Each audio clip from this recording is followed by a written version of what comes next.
à la déchéance de Christine Razanamasu, ses gardes du corps lui ont également été retirés, a déclaré son directeur de cabinet, Maharav Ratul Zanahari. En cette veille de fête de Pâques, les difficultés des citoyens se reflètent sur le flux des voyageurs allant à Tirabé, qui est faible en raison de contraintes financières, a déclaré les responsables du transport régional. Dans l'actualité internationale, un chef de l'unité des missiles du mouvement islamiste libanais Hezbollah a été tué dans une frappe dans le sud du Liban, a annoncé l'armée israélienne vendredi, sur fond de recrudescence des violences entre les deux belligérants.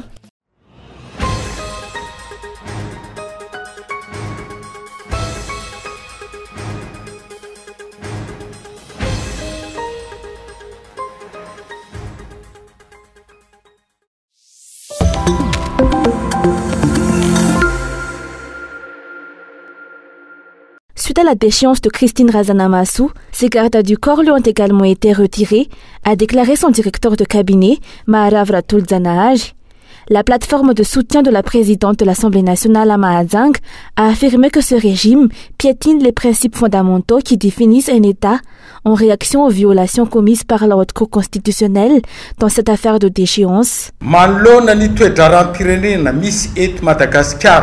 Les récents événements ayant abouti à la déchéance de Christine Razanamasu en tant que députée mettent en évidence le fait que ce régime piétine les principes fondamentaux qui définissent un État. De plus, des pressions sont exercées sur ceux qui ne partagent pas son point de vue.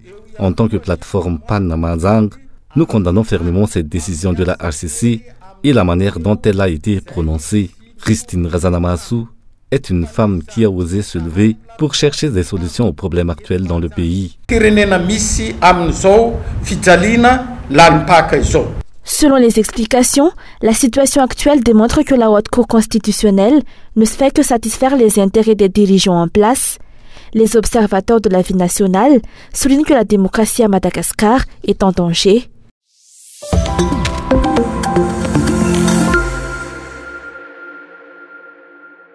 Le peu de confiance accordé par les citoyens à la Haute Cour constitutionnelle s'est évaporé depuis la publication du jugement concernant Christine Razanamasu.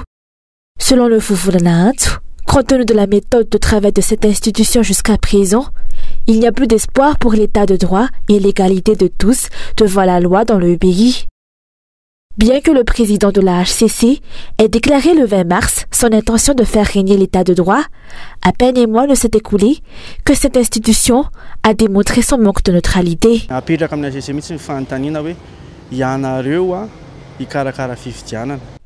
question est posée à la HCC, qui est chargée de superviser les élections et qui avait déjà déclaré qu'elle accomplirait son travail de manière rigoureuse. Pourquoi n'avez-vous pas respecté cet engagement? La HCC avait gagné un peu de crédibilité auprès des citoyens après cette déclaration. Mais suite aux récents événements, les citoyens se sont à nouveau rendus compte que le système au sein de cette institution n'est pas productif. Ce qui est le plus préoccupant, c'est que la HCC était censée jouer un rôle de régulateur politique dans cette affaire, notamment avant les élections, afin de montrer aux citoyens qu'elle œuvre réellement pour faire respecter l'état de droit et la justice. Outre la collusion affichée par la HCC avec les dirigeants pour la violation de la loi, ils sont également unis dans la destruction de la démocratie et de la liberté d'expression. Le système judiciaire est entièrement manipulé par les dirigeants pour réprimer et punir ceux qui osent exprimer leur désaccord, même parmi les parlementaires. Les conséquences sont désastreuses pour la démocratie, car nous constatons que la déchéance de cette députée a été motivée par une simple déclaration. Mais était-ce une déclaration erronée? A-t-elle proféré des mensonges? Ces propos ont-ils porté atteinte au pays? Ce que les observateurs retiennent, c'est qu'il s'agit d'une députée qui a osé prendre la parole, une représentante qui n'était ni aveugle, ni sourde face aux difficultés rencontrées par le peuple. Elle a véritablement rempli ses fonctions de députée. Si cette situation perdure, c'est l'exercice même du travail de parlementaire qui est entravé. Nous avons déjà vu une situation similaire avec celle de l'ancien président du Sénat. Avec ce régime, exprimer son désaccord devient problématique Que ce soit au sein ou en dehors du gouvernement, être opposant est devenu une tâche ardue, ce qui témoigne d'un recul de la démocratie à Madagascar. Selon le Fufulana Antsu, il n'y a plus de séparation des pouvoirs dans le pays. Les dirigeants exercent un contrôle absolu sur les 3 pouvoirs constitutifs de l'État, le pouvoir exécutif, le pouvoir judiciaire et le pouvoir législatif. Le pays avance, mais vers un gouvernement totalitaire, une dictature pour exploiter ses habitants.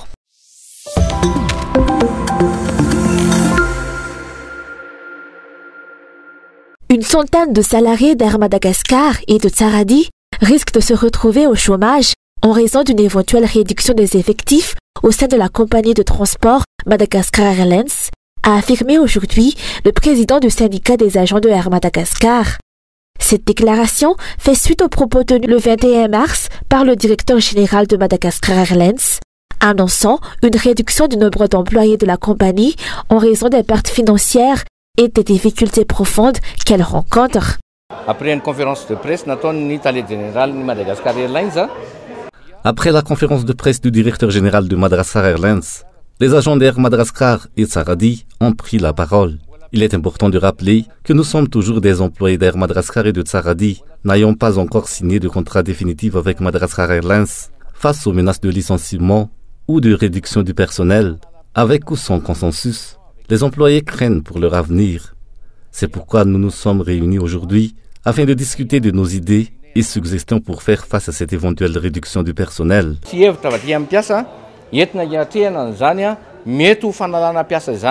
Ce dernier a déploré que ce sont les agents qui sont les principales victimes des pressions et des injustices découlant de la mauvaise gouvernance des responsables qui se sont succédés au sein de la compagnie aérienne.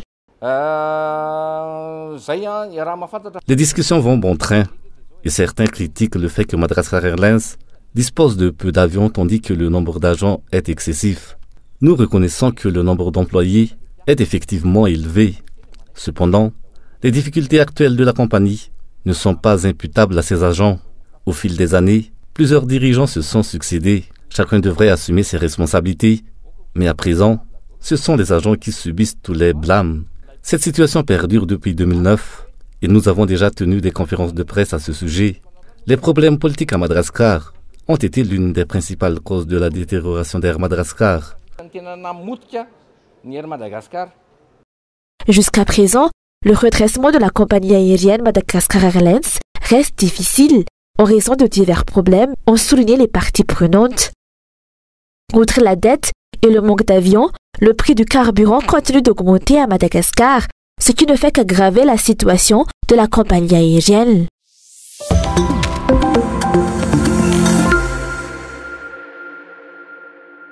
En cette veille de fête de Pâques, le flux de voyageurs à la station de Fasankajan est faible, semblable à celui des jours ordinaires. Lors des célébrations pascales, la région d'Atirabé voit habituellement un afflux important de voyageurs. Cependant, cette année, le nombre de visiteurs est réduit en raison de contraintes financières.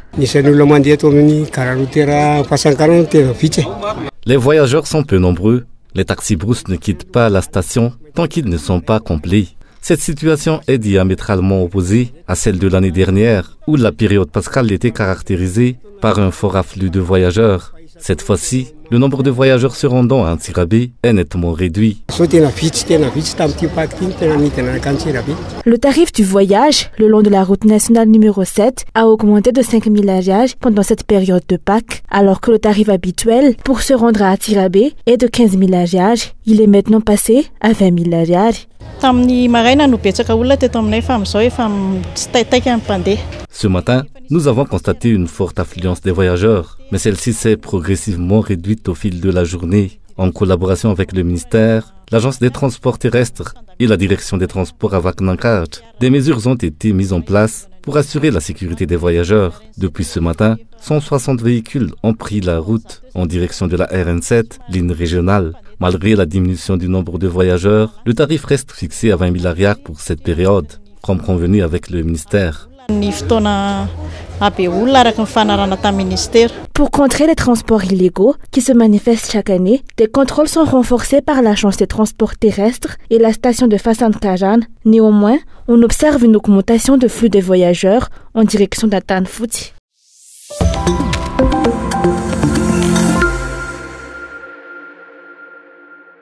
Les aspects sociaux de la vie des Malgaches se détériorent de plus en plus, tandis que les dirigeants investissent les fonds publics dans des projets non prioritaires, ont déploré les politiciens.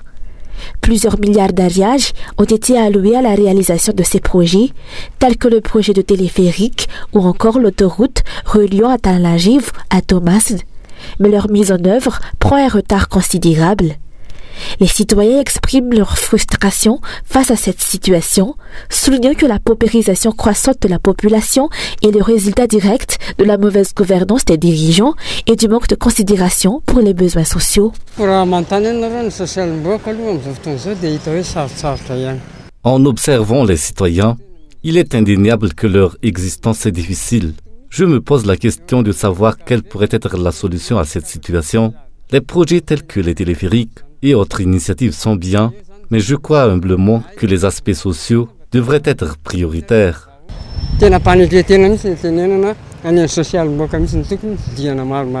Selon les politiciens, la politique des 100 jours n'a toujours pas produit de résultats tangibles dans la résolution des problèmes sociaux du peuple. Les dirigeants persistent à tromper le peuple avec des promesses non tenues.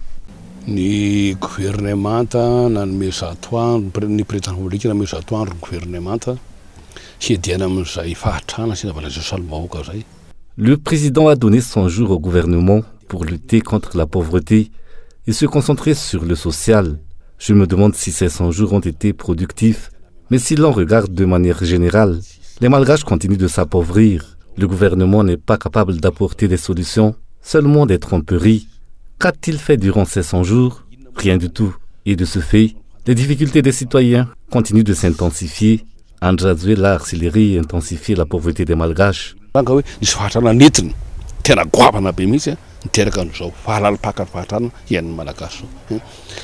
Rappelons qu'Andradzuel avait promis de se concentrer davantage sur le bien-être social et humain pour son nouveau mandat lors de son discours de fin d'année. 3 mois plus tard, la pauvreté qui sévit dans chaque foyer a augmenté et le pouvoir d'achat de la population a diminué. Selon le dernier rapport de la Banque mondiale, suite à une enquête menée avec l'Instat de 2018 à 2022, 75,2% des Malgaches vivent avec moins de 4 000 ariages par jour. Le taux de pauvreté dans la capitale a atteint 55,5%, tandis qu'il a augmenté de 61% dans les régions. Ces chiffres sont alarmants et c'est pourquoi les différents acteurs continuent d'en alerter les autorités gouvernementales. Cependant, le gouvernement ne parvient toujours pas à cibler les priorités et les besoins du peuple. C'est précisément pour cette raison que le collectif An Malagasy prend position, défendant le concept de Fiavan pour le changement, un changement qui vise à lutter contre la pauvreté et la mauvaise gestion, le non-respect de la loi et la tyrannie.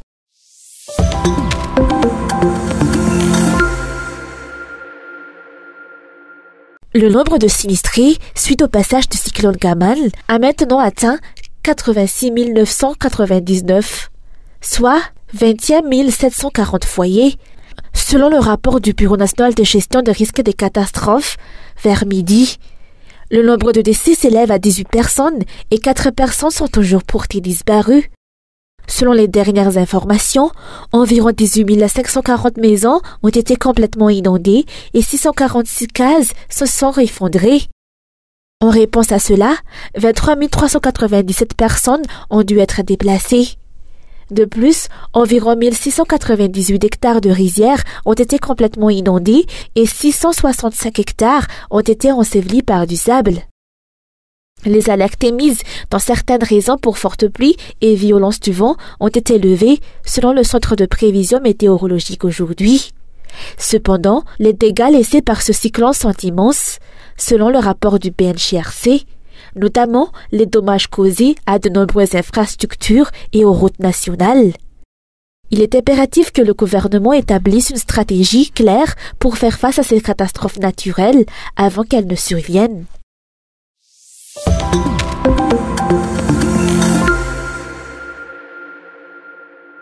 La frappe aérienne n'a laissé aucune chance aux occupants du véhicule.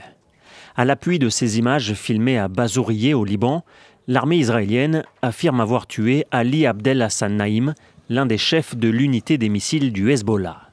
D'après Israël, il était en charge de mener des attaques contre des civils. Sur les lieux de l'explosion, il ne reste plus que des débris éparpillés. Le ministre israélien de la Défense, Yoav Gallant, entend continuer sa traque du mouvement libanais. Nous passons de la défense à l'attaque face aux actions du Hezbollah. Partout où le Hezbollah opère, nous les atteindrons. Le Hezbollah n'a pas commenté l'attaque, mais confirmé la mort de 7 combattants, dont Ali Abdel Hassan Naïm. Le mouvement islamiste soutien du Hamas dispose d'un arsenal de roquettes et de missiles conséquents et vise régulièrement la zone frontalière avec Israël depuis le début de la guerre dans la bande de Gaza le 7 octobre dernier. En riposte, l'armée israélienne bombarde de plus en plus en profondeur le Liban et mène des attaques ciblées contre le Hezbollah et le Hamas. Mercredi, 11 civils sont morts côté libanais par des frappes attribuées à Israël. Et une personne a été tuée côté israélien dans des bombardements revendiqués par le Hezbollah. Face à l'intensification des violences cette semaine, les États-Unis s'inquiètent et estiment qu'un retour au calme est la plus haute priorité.